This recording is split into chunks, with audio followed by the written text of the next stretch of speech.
Hello, it's Andrea. I am recording this on November 8th. For my US listeners, this has been a hard week for a lot of us.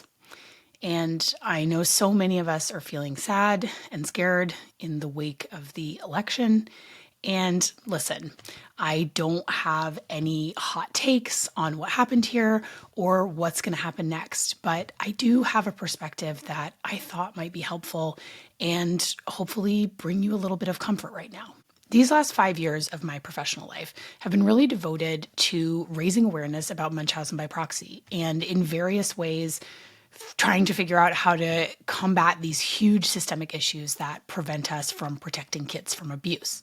And what I'm realizing this week is that this has taught me a lot about how to stay motivated in a fight that feels impossible a lot of the time. And especially, it's taught me how to combat hopelessness, which I think is something that a lot of us may be feeling right now. So I wanted to share a little bit about what I've learned. So this all started for me 5 years ago when my novel came out and I met Dr. Mark Feldman. He has become a mentor and a good friend in real life as well as a friend of the show. In January of 2020, he invited me to the American Professional Society on the Abuse of Children's annual conference. And this is where I met the other members of the Munchausen by Proxy Committee, many of whom have become friends and are frequent contributors to the show. This was my very first time meeting anyone who understood what I'd been through. And meeting this group of people who really cared about this issue was life-changing. Importantly, it was clear to me pretty immediately that A, there was so much work to be done, and B, that there were specifically things that I could do to help, that as a writer and a storyteller, I could be useful to the cause and the community, that I had a role. And increasingly, this role has become really dominant in my life.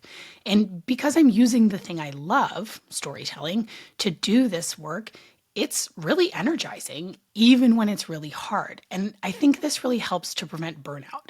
So as you're thinking about what you might want to do next, think about what could be a rewarding way for you to spend that time, whether this is organizing or making art or running for office.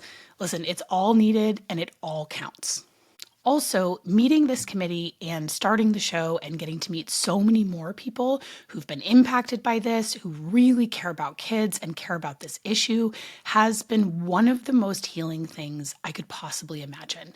Isolation is really the enemy here. So find the helpers, as Mr. Rogers would say. The antidote to feeling like no one cares is to finding other people who do care, and they are out there, I promise. And finally, doing this work has taught me to count every win, no matter how small. There aren't often big wins to be had in my work, so you have to count progress in millimeters.